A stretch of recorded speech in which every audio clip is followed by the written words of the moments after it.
verified and certified. And so for us to not only be a democracy, but to be the beacon of democracy around the global world. Congress authenticated the presidential results ahead of President-elect Donald Trump's inauguration. Helping hands. We need them. We need police officers. We need EMTs. Locals bring their use during this monster winter storm. And Corgi to the rescue. Thankfully, Waldo did pass the Lassie test. An internet-famous dog saves his owner. These stories and more coming up on Newsbreak. Good morning, South Florida. I'm Julian Davis. I'm Anna Trinidad. Today is Tuesday, January 7th, 2024. Live from the Lee Caplin School of Journalism and Media in North Miami, this is Caplin News. President-elect Donald Trump's victory safely certified on January 6th in the Capitol, a very different scene compared to 4 years ago. With the certification behind us, we now await President-elect Trump's inauguration. Caplin's Natalie Dominguez is about to leave for Washington, D.C. as part of our D.C. bureau and file this report. In less than 2 weeks, Donald Trump will become the 47th President of the United States, marking a significant political comeback. We've achieved the most incredible political thing. Look what happened. Is this crazy? A joint session of Congress met on Monday to certify the Electoral College vote count and finalize Trump's win. The votes for President of the United States are as follows. Donald J. Trump of the state of Florida has received 312 votes. Kamala D. Harris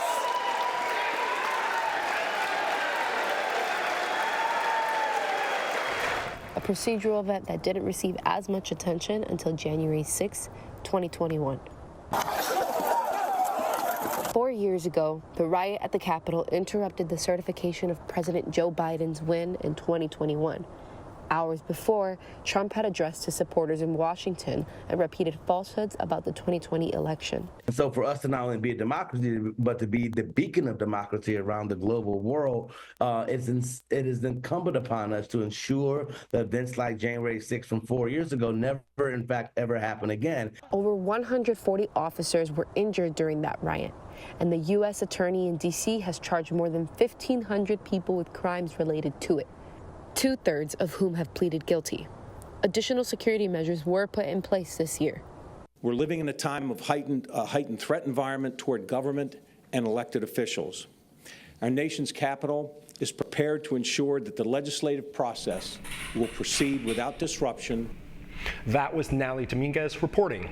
In news overnight, 2 people were found dead at Fort Lauderdale Hollywood International Airport. Their bodies were in the wheel well of a JetBlue flight which arrived just after 11 o'clock last night from JFK Airport in New York City. In a statement, the airline pledged to cooperate with authorities in their investigation. President Biden visits New Orleans to attend a prayer service after a terror attack claimed the lives of 14 victims and injured another 35 on New Year's Day.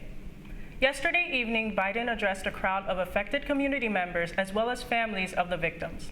The attack took place on Bourbon Street, where a U.S. Army veteran drove the truck into a crowd of revelers, injuring dozens of people. Prior to the service, Biden paid tribute at the vigil where the attack occurred and held a private meeting with the families of those who were killed. And if there's one thing we know, New Orleans defines strength and resilience. You define it, whether it's in the form of this attack, or hurricanes or superstorms. This city and its people get back up. That's the spirit of America as well. The interfaith service lasted for about an hour as members of Christian, Muslim, Jewish, and Buddhist faith led the gathering in prayer. The memorial honored the survivors and the lives of those who were tragically killed. The Mardi Gras season has officially kicked off yesterday, and security in New Orleans will be extra tight this year. The added security comes after the New Year's Day attack that killed 14 and injured dozens along Bourbon Street.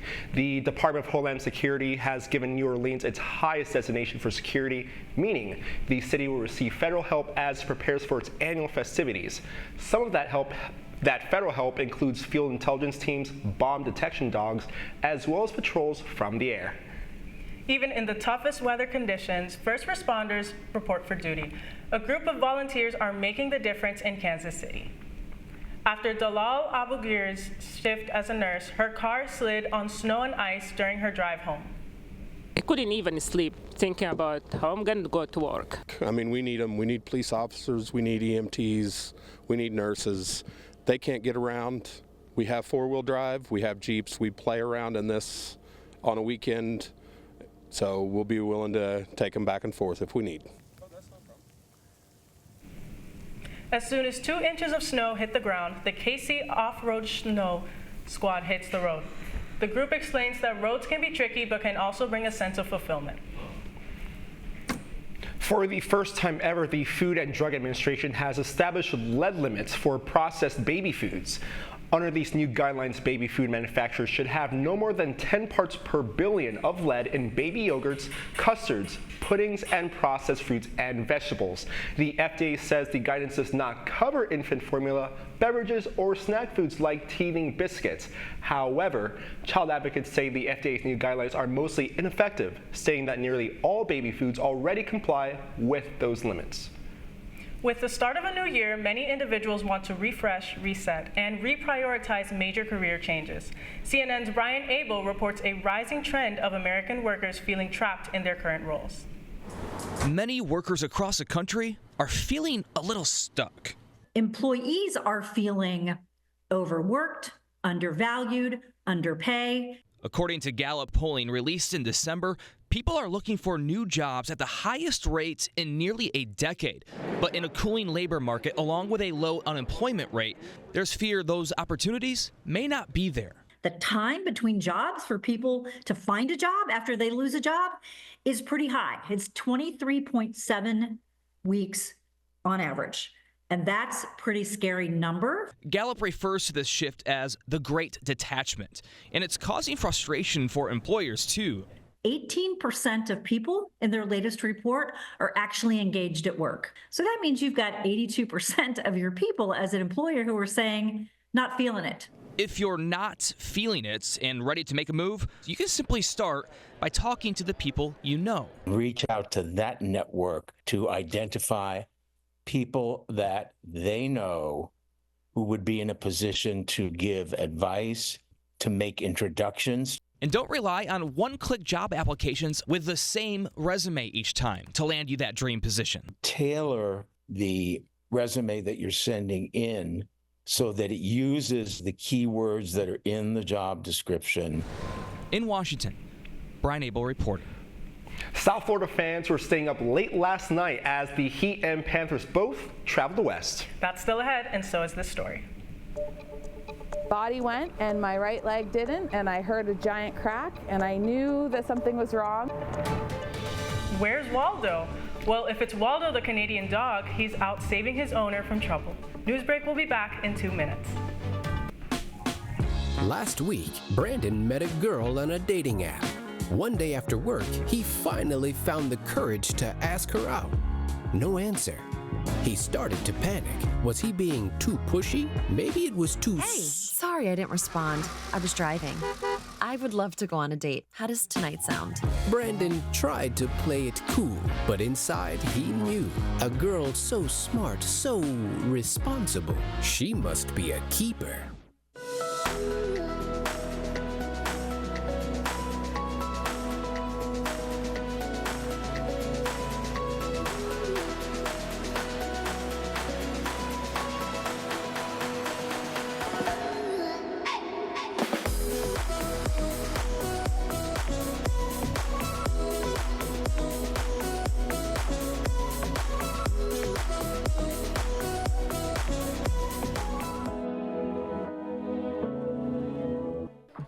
How do you know when you've made the right decision?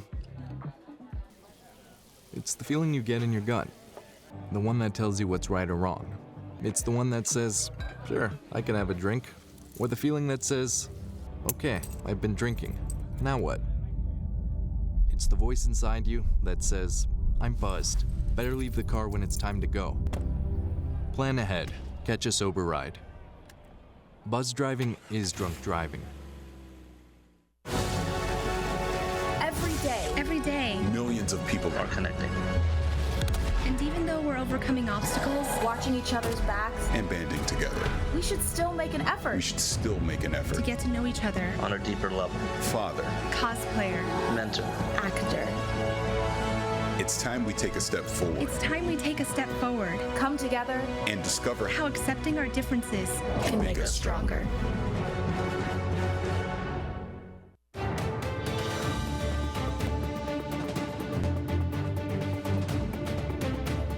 A heroic save coming from a social media famous corgi. Where's Waldo? And we're not talking about the man in the book. Waldo is a Canadian dog who saved his owner's life after a morning walk turned dangerous. CTV News' Spencer Turcotte has more on the story.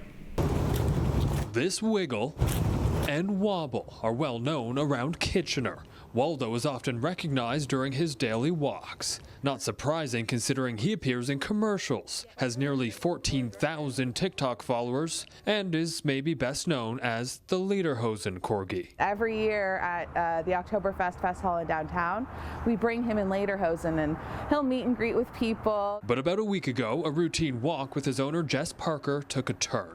The path behind her home was quite muddy after a lot of snow melted, making conditions quite slippery. And it took Parker's feet right out from under her. My body went and my right leg didn't, and I heard a giant crack and I knew that something was wrong. My foot was facing completely east and my body was facing north, so it was very gruesome. The pain was instant, and with no phone, she felt helpless. Parker began screaming because the path is set far back from the main road. She was frightened nobody would be able to hear her. Then Waldo immediately jumps to action. He kisses me on the face and then runs away. On her back and in pain, she was worried until Waldo reappeared. And I see him out in the distance tugging on a stranger's pant leg, and he starts barking and he leads the guy to me, and I've never met this guy before. But Waldo immediately took off again. What Parker didn't know was he had dashed to get more help, this time her landlord and her husband.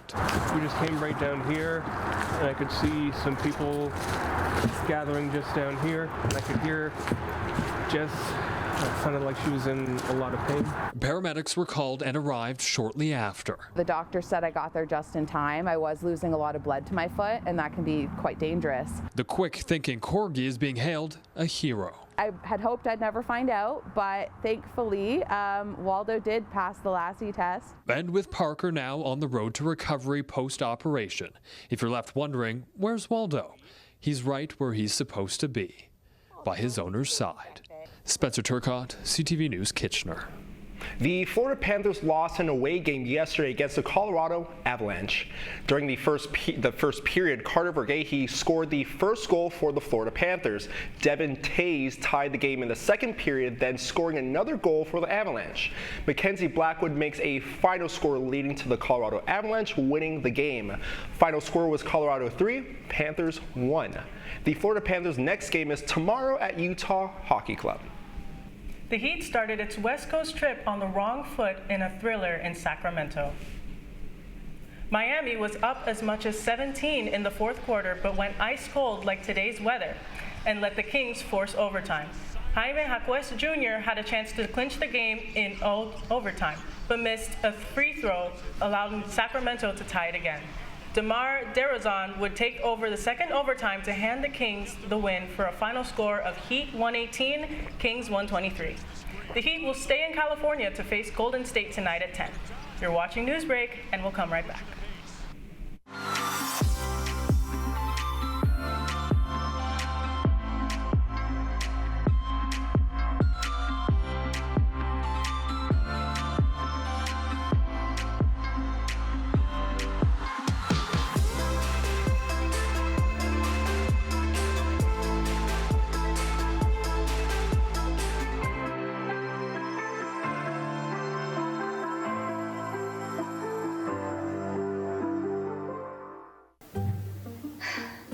Really use a new tablet. I just don't have the money. Let me ask you something. Do you have a Pell Grant? Yes. You do know you can get a free tablet, right?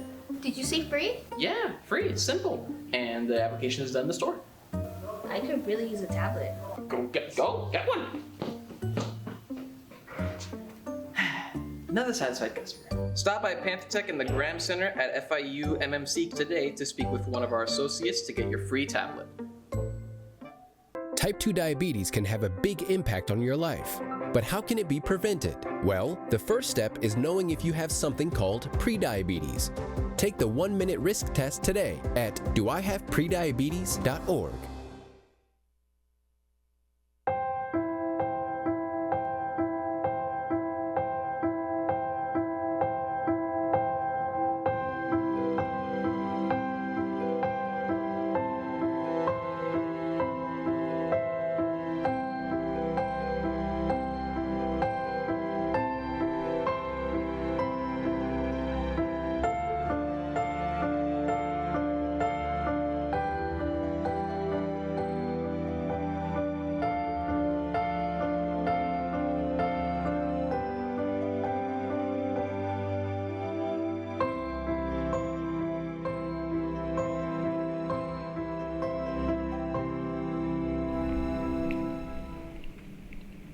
That's all the time we have for Newsbreak. I'm Anna Trinidad. And I'm Julian Davis. Get more news anytime at caplinnews.fiu.edu.